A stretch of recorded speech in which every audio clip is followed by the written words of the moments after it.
அனைவருக்கும் வணக்கம். சேரர் கோட்டை பாகம் 1 அத்தியாயம் 58 சீனத்து ஆணவம். வணிகர்களின் கண்களில் தெரிந்த கலவரமும் மிரட்சியும் கிருஷ்ணன் ராமனை துணுக்குறச் செய்தன. என்றாலும் தனக்கு அருகில் நின்று கொண்டிருந்த பேரரசரின் முகத்தில் அதே பழைய சாந்தமும் புன்னகையும் மாறாமல் இருப்பதைக் கண்டு சற்றே அமைதியுற்றார் அவர். மாமன்னர் எங்களை மதித்து நாகை கடற்கரை வரை விஜயம் செய்தது எங்கள் பாக்கியம். எமது குழுவினரின் வணக்கங்களை ஏற்றுக்கொள்ளுங்கள். கலவர முகங்களை பின்னுக்கு தள்ளிவிட்டுவிட்டு முன்வந்த நானாதேசி வணிகர்களின் குழு தலைவர் இருகரம் கூப்பி வணங்கினார். பேரரசரும் கிருஷ்ணன் ராமனும் பதில் வணக்கம் செய்தனர். இவர்களது முகங்களை பார்த்தால் எனது வருகையால் அத்தனை மகிழ்ச்சி அடைந்தவர்கள் போல தெரியவில்லையே. சோழ சாம்ராஜ்யத்தின் பொருளாதாரத்தையே தூக்கி நிறுத்தும் பெரும் தூண்களில் ஒன்றான நானா தேசிகளின் அதிருப்தியை அதற்குள் சம்பாதித்துக் கொண்டு விட்டேனா என்ன? முறுவல் மாறாமல் கலவரப்படாமல் மிக மிக அமைதியாக பேரரசர் புகன்ற வார்த்தைகள் குழுவினரை சாந்தி கொள்ளச் செய்ததை ராமன் ஆச்சரியத்துடன் கவனித்தார். புகழுரைகளும் பாராட்டுகளுக்கும் சிறிதளவாவது மயங்காத மனிதர் இந்த உலகிலேயே கிடையாது என அவருக்கு தத்துவம் போதித்த காசி பண்டிதர் அடிக்கடி கூறுவது வழக்கம். அந்த உண்மை எத்தனை நிதர்சனமானது என்பதை கண் முன்னால் நடந்து கொண்டிருக்கும் அனுபவம் உணர்த்தியது. அவர்களை புகழும் அதே சமயத்தில் தூண்களும் ஒன்று என பன்மையில் எச்சரிக்கையுடன் பேரரசர் குறிப்பிட்டதையும் அவரது கூறிய மனம் கவனிக்க தவறவில்லை. சக்கரவர்த்திகள் கோபித்துக் கொள்ள கூடாது. தாங்கள் கடற்பயணங்கள் தொடர்பாக எனக்கு தெரிவித்த ஒரு சில புதிய ஏற்பாடுகளை இவர்களுடன் சிறிது நேரத்திற்கு முன்பு பகிர்ந்து கொண்டேன். தாங்களே நேரில் வருகை தந்திருப்பதால் இது சம்பந்தமான அவர்களின் சந்தேகங்களை தங்களோடு நேரில் உரையாடி நிவர்த்தி செய்து கொண்டு விடலாம் என்ற எண்ணத்தோடுதான் அவ்வாறு செய்தேன். இவர்கள் அனைவருமே கீழ்த்திசை வாணிபத்தில் ஈடுபட்டுள்ள வணிகர்கள். குரலில் பணிவு மாறாமல் பேசினார் வணிகர்களின் தலைவர். ஓ, நல்லதாக போயிற்று. வாருங்கள், சுங்கச்சாலையின் உள் மண்டபத்தில் அமர்ந்து பேசுவோம். யாரங்கே? அனைவருக்கும் சூடாக இஞ்சி பானகம் விநியோகியுங்கள். உள் மண்டபத்தை நோக்கி நடந்து கொண்டிருந்த ராமனுக்கு மெல்ல மெல்ல விஷயங்கள் தெளிவாக ஆரம்பித்தன. பேரரசர் இவர்களது கடற்பயணங்களை ஏதோ ஒரு வகையில் மாற்றியமைக்க எண்ணுகிறார். அது தொடர்பாக அடிமட்டத்து வணிகர்களின் சந்தேகங்களை உடனுக்குடன் தீர்த்துவிட வேண்டும் என்றுதான் இத்தனை தூரம் வந்திருக்கிறார். இவர் வராவிட்டாலும் வேலைகள் நடைபெற்று இருக்கும்தான். ஆனால் அந்த கடைக்கோடி வணிகனின் மனதில் சந்தேகங்கள் புகைந்து கொண்டுதான் இருந்திருக்கும். இவரது ஏற்பாடுகளுக்கு அவன் தக்க முறையில் ஒத்துழைத்திருக்க மாட்டான். அரசன் என்கிற திமிருடன் நடந்து கொண்டு விட்டான் என்கிற எண்ணமே அவனது மனதில் இருந்திருக்கும். ஆனால் இப்போது என்ன நடக்கப் போகிறது என பார்ப்போம். பேரரசர் உள் மண்டபத்தில் அமர்ந்தவுடன் அவர்களுடைய தனிப்பட்ட சேம லாபங்களை பற்றி சிறிது நேரம் உரையாடினார். முன்வரிசையில் அமர்ந்திருந்த வணிகர்களின் தனிப்பட்ட குடும்ப வாழ்க்கையை பற்றி அக்கறையோடு விசாரித்தார். இந்த அறிமுக உரையாடல்கள் எல்லாமே முடிந்த பிறகு, நான் தெரிவித்த சில புதிய திட்டங்கள் மற்றும் ஏற்பாடுகள் சம்பந்தமாக உங்களுக்கு சில சந்தேகங்கள் உள்ளன என குழு தலைவர் தெரிவித்தார். உங்களின் எண்ணங்களை தெரிவிக்கலாம். உங்களுக்கு விருப்பமில்லாத விஷயத்தை வலுக்கட்டாயமாக திணிப்பதில் எனக்கு உடன்பாடு இல்லை. கூட்டத்தாரில் சற்றே முதியவராக காணப்பட்ட வணிகர் எழுந்தார். மிக்க நன்றி பேரரசே. தாங்கள் தெரிவித்த திட்டங்களில் மிக முக்கிய கூறு கீழ்த்திசை வாணிப கடற்பயணங்களின் போது எங்களின் வணிக களங்களை பாதுகாக்க வழக்கமான காவல் படையை உபயோகிக்காமல் சோழ ராஜாங்கத்தின் படை வீரர்களையே உபயோகப்படுத்திக் கொள்ளலாம் என்பதுதான். எங்களின் மீது இவ்வளவு அக்கறை கொண்டு வாணிப களங்களை காக்க உரியபடி படை வீரர்களை அனுப்ப வேண்டும் என்கிற தங்களின் நல்லெண்ணத்தை நாங்கள் மிகவும் மதிக்கிறோம். ஆனால் அதே சமயத்தில் அரசாங்கத்தின் பிரத்யேக உதவி எதையும் எதிர்பாராமல் செயல்பட வேண்டும் என்பது எங்களின் அடிப்படை கொள்கைகளுள் ஒன்று.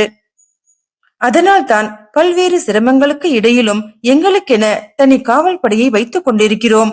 கடல் வாணிபமானாலும் சரி, உள்ளூர் வாணிபமானாலும் சரி, அந்த காவல் படை வீரர்களை மட்டுமே காவலுக்கு உபயோகிக்கிறோம். தங்களின் இந்த புதிய ஏற்பாடு அந்த பழக்கத்திற்கு முரணானதாக உள்ளது. அதனால்தான். புரிந்து கொண்டோம் வணிகர்களே. உரிய முறையில் பல தகவல்களையும் ஆராய்ந்து விட்டுதான் நான் இந்த திட்டத்தையே தெரிவித்தேன்.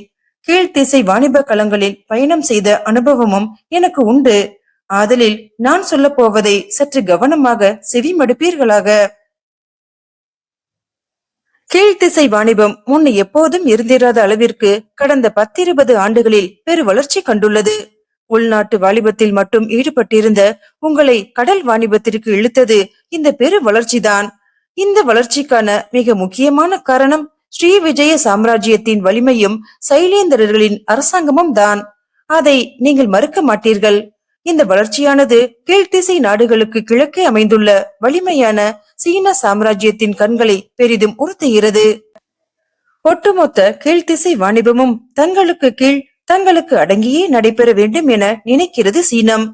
இந்த ஆதிக்க மனோபாவத்திற்கு குறுக்கே நிற்பது தட்சிண தேசத்தின் வாணிபம்தான்.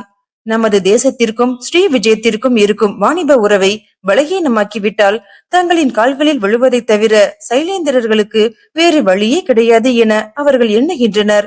இந்த கடல்வள்ளி ஆதிக்கம் மட்டும் நிலை பெற்றால் அதன் பலம் 1000 சீன கனகங்கள் என்பதால் இதில் வெற்றியடைய பல்வேறு நீசத்தனமான காரியங்களிலும் ஈடுபட அவர்கள் முனைந்து விட்டனர். இந்த காரியங்களுள் முக்கியமானது கீழ்த்திசை கடற்கொள்ளையருடன் அவர்கள் சமீப காலங்களில் வளர்த்து கொண்டுள்ள உறவு. இந்த உறவின் முக்கிய நோக்கம் என்னவெனில் தட்சிண தேசத்திலிருந்து வரும் களங்களை கைப்பற்றி அதில் உள்ள வணிகர்களையும் சாத்துகளையும் அழித்து ஒழிப்பதே ஆகும்.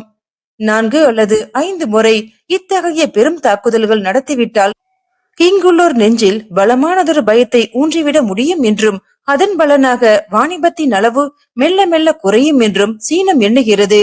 அதன் நினைப்பிற்கு தக்கவாறுதான் இங்கும் காரியங்கள் நடைபெற்று கொண்டிருக்கின்றன. தட்சிண தேசத்தில் பல்லவர்களுக்கு பிறகு நிலையான வலிமையான சாம்ராஜ்யம் உருவாகவே இல்லை. என்னுடைய மூதாதையர்களான ஆதித்தரும் பராந்தகரும் அதற்காக அரும்பாடுபட்டு முயன்றும் கூட பாண்டியர்களின் தொந்தரவால் அது நடைபெறவே இல்லை. இதனால் உங்களை போன்ற வணிகர்கள் தமக்கென தனி காவல் படையை வைத்துக் கொள்வதுதான் சிறந்தது என்கிற முடிவுக்கும் வந்து விட்டீர்கள். தனி காவல் படை என்பது உள்ளூர் வாணிபத்திற்கு ஏற்றது என்றாலும் கடல்வள்ளி வாணிபத்திற்கு அத்தனை உகந்தது அல்ல. குறிப்பாக கடற்கொள்ளையருக்கு சீனத்தை போன்ற பெரியதொரு சாம்ராஜ்யமே மறைமுகமாக ஆதரவு தரும்போது அந்த கொள்ளையரை தடுத்து நிறுத்தும் வலிமையோ பயிற்சியோ உங்களின் காவல் படைக்கு இல்லை என்பதுதான் எனது அனுமானம். இந்த சூழலில்தான் 2 திங்களுக்கு முன் உங்களின் தலைவர் என்னை தஞ்சையில் சந்தித்தார். கீழ்த்திசை வாணிபத்தில் உள்நாட்டு வாணிபத்தை விட 2 மடங்கு லாபம் கட்ட முடியும் என்பதால் உங்களில் பலரும் அதில் ஆர்வமாக இருக்கிறீர்கள் என்றும் முன் எப்போதும் இல்லாத அளவிற்கு இந்த வருடம் 25 வங்கங்களில் சரக்குகளை ஏற்றிச் செல்ல போகிறீர்கள் என்றும் தெரிவித்தார். சீனத்தின் திட்டங்களை பற்றியும் கடல் கொள்ளையரின் தாக்குதல்கள் பற்றியும் அவ்வப்போது எனக்கு திட்டவட்டமாக தகவல்கள் தெரியாததால் களங்களின் பாதுகாப்பை பற்றி மட்டுமே நாங்கள் பேசினோம். ஆனால் அதற்கு அடுத்த சில வாரங்களிலே மிக உறுதியான தகவல்கள் எனக்கு கிடைத்தன. ஆக கடற்கொள்ளையரின் தாக்குதல் நடைபெற போவது நிச்சயம். உரிய காவல் படையின்றி கடலில் கால் பதித்தீர்களானால் நங்காவரத்தை கடப்பதே அரிது. இப்போது சொல்லுங்கள், முறையான பயிற்சி பெறாத உங்களின் காவல் படையோடு இந்த முக்கியமான பயணத்தை துவக்கப் போகிறீர்களா, அல்லது முறையான பயிற்சியில் தேர்ந்து விளங்கும் சோழர் படை வீரர்களுடன் செல்ல போகிறீர்களா, அல்லது ஒட்டுமொத்த கீழ்த்திசை வாணிபத்தையும் மறந்துவிட போகிறீர்களா? வணிகர்களின் முகத்தில் ஈ ஆடவில்லை. கீழ்த்திசை வாணிபத்தில் சீனம் செலுத்த விரும்பும் ஆதிக்கம் அவர்கள் அனைவருமே அறிந்ததுதான். இந்த காரணத்தினாலேயே பல முறை சீனத்து வணிகர்களிடம் ஸ்ரீ விஜயத்தில் பிணக்குகள் நேர்ந்து பெரியவர்கள் தலையிட்டு சமாதானப்படுத்த வேண்டியிருந்தது.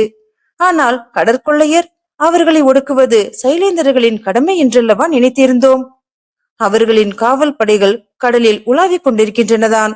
என்றாலும் கூட ஸ்ரீ விஜயத்திலிருந்து ஒரு சில கடற்காத தூரங்கள் வரைதானே அவர்களின் பாதுகாவலை நீட்டிக்க முடியும். நாகைக்கும் ஸ்ரீ விஜயத்திற்கும் இடையே பல கடற்காதங்கள் பாதுகாவல் இன்றித்தானே இருக்கின்றன. திசை 1500 கூட சமீப காலங்களில் தங்களின் காவலை ஏகத்திற்கும் பலப்படுத்திக் கொண்டதன் காரணமும் இதுதானோ?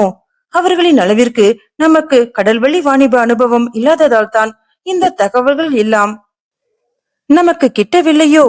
ஏராளமான பொன் புழங்கும் கீழ்த்திசை வாணிபத்தை மறப்பதாவது அது நடக்காத காரியம் அல்லவா?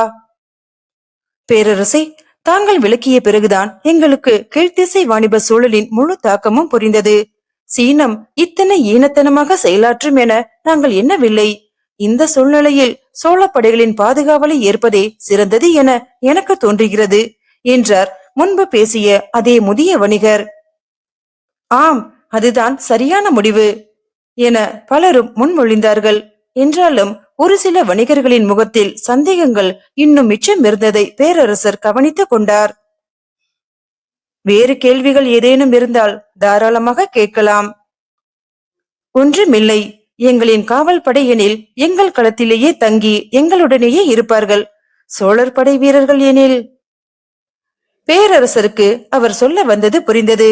அவர்களுடைய காவல் படை எனில் அவர்களுக்கு அடங்கி நடந்தாக வேண்டிய கட்டாயம் உண்டு. ஆனால் சோழர் படைகள் தம் தம் சேனானி நாயங்களுக்கு மட்டும்தான் கட்டுப்படும். சோழர் படை வீரர்கள் தமக்குரிய தனிக்களங்களில் உங்களுடன் பயணம் செய்வார்கள். அவர்களுக்கான உணவு மற்றும் சாமக்கிரியைகளையும் நாமே திரட்டி தந்து விடுகிறோம். நானா தேசைகளின் தலைவர் முன் வந்தார். சக்கரவர்த்திகளே, இத்தனை உதவிகள் எங்களுக்கு செய்கிறீர்களே, இதற்கு கைமாறாக நாங்கள் புரியக்கூடிய உதவி ஏதேனும் உண்டா? அருள்மொழிவர்மரின் முகத்தில் மெல்லிய முறுவல் விரிந்தது. வணிகர் அல்லவா, அதனால் தான் பளிச்சென கேட்டு விட்டீர். நிச்சயம் உண்டு. ஓரிரு உதவிகள் தேவைப்படுகின்றன. நீங்கள் பயணத்தை எப்போது துவக்குவதாக இருக்கிறீர்கள்? வாணிப சரக்குகள் இன்னும் முழுமையாக வந்து சேரவில்லை. இப்போது சித்திரை அல்லவா? வைகாசி முதல் 2 வாரங்களுக்குள் சரக்குகள் வந்துவிடும். ஆனால் காற்று தற்போது மேற்கே வீசிக்கொண்டிருக்கிறது. ஆணியில்தான் அது திசை மாற ஆரம்பிக்கும். ஆனி மாத இறுதியில் கிளம்பினால் ஆடிக்காற்று எங்களுக்கு சாதகமாக இருக்கும். ஆவணியும் அத்தனை பாதகம் இல்லை. ஐப்பசிக்குள் ஸ்ரீ விஜயத்தை அடைந்து விட்டால் நல்லது. நீங்கள் கிளம்ப நினைக்கும் திங்களில் இருந்து ஒரு சில வாரங்களுக்கு முன்னரே கிளம்ப வேண்டி இருக்கும். இன்னொரு விஷயம், சோழ வீரர்களை நாகைக்கு தருவிக்க முடியாது. கடற்பயணங்களுக்கு செல்லும் முன் கடல் கடந்து ஜெயித்த வீரனான அயோத்தி ஆழ்வரை துதித்துவிட்டு கிளம்பும் மரபு அவர்களிடையே உள்ளது. அதனால் அநேகமாக ராமேஸ்வரத்திற்கு அருகில்தான் அவர்கள் சேர்ந்து கொள்வார்கள். அப்படியே ஆகட்டும். நானா தேசிகளின் தலைவரும் அருள்மொழிவர்மருமாக சேர்ந்து நடத்திய நாடகமா இந்த சந்திப்பு என கிருஷ்ணன் ராமன் நினைத்து வியக்கும்படி அமைந்துவிட்டது அந்த நாகை சந்திப்பு. வணிகர்களின் முகத்தில் நிலவிய திருப்தி அப்பட்டமாக தெரிந்தது. பேரரசரே நேரில் வந்திராவிட்டால் இவர்களை சமாளிப்பது கடினமான பணியாகத்தான் இருந்திருக்கும். தேசி வணிகர்களே, உமது கூட்டத்தாரை நாம் நமது அணுக்கர்களுள் ஒருவராக நினைப்பதால் தான் மிக சிலருக்கே தெரிந்த ராஜாங்க ரகசியங்களை உங்களுடன் பகிர்ந்து கொண்டோம். இந்த தகவல்கள் எல்லாமே மிக மிக அந்தரங்கமானவை, ரகசியமானவை. தவறியும் இதனை வெளியில் பிரஸ்தாபிக்க வேண்டாம். இரவு போஜனத்திற்கு ஏற்பாடாகி இருக்கிறது. எம்முடன் உணவு உட்கொண்டு விட்டு தாம்பூலம் தரித்த பிறகே கிளம்ப வேண்டும் என்றார் பேரரசர். வணிகர்களின் முகத்தில் எல்லை இல்லாத மகிழ்ச்சி தாண்டவமாடியது. சோழ மண்டலத்தின் சக்கரவர்த்தி ஆனவர் தம்முடன் உணவு உட்கொண்டு தாம்பூலம் தரிக்க ஒருவரை அழைப்பது என்பது அக்காலத்தில் மிகப்பெரிய மரியாதை. அரசரின் அன்புக்கும் நம்பிக்கைக்கும் பூரணமாக பாத்திரமானவர்களுக்குத்தான் அந்த மரியாதை வழங்கப்படும். அத்தனை பெரிய மரியாதையை தங்களுக்கு வழங்க முன்வந்ததை அந்த வணிகர்கள் மகிழ்ச்சியுடன் வரவேற்றார்கள். சொல்ல போனால் அவர்களை இத்தனை தூரம் மதித்து தாம்பூல மரியாதையையும் தந்த முதல் சோழ மண்டல பேரரசர் அருள்மொழிவர்மராகத்தான் இருப்பார்.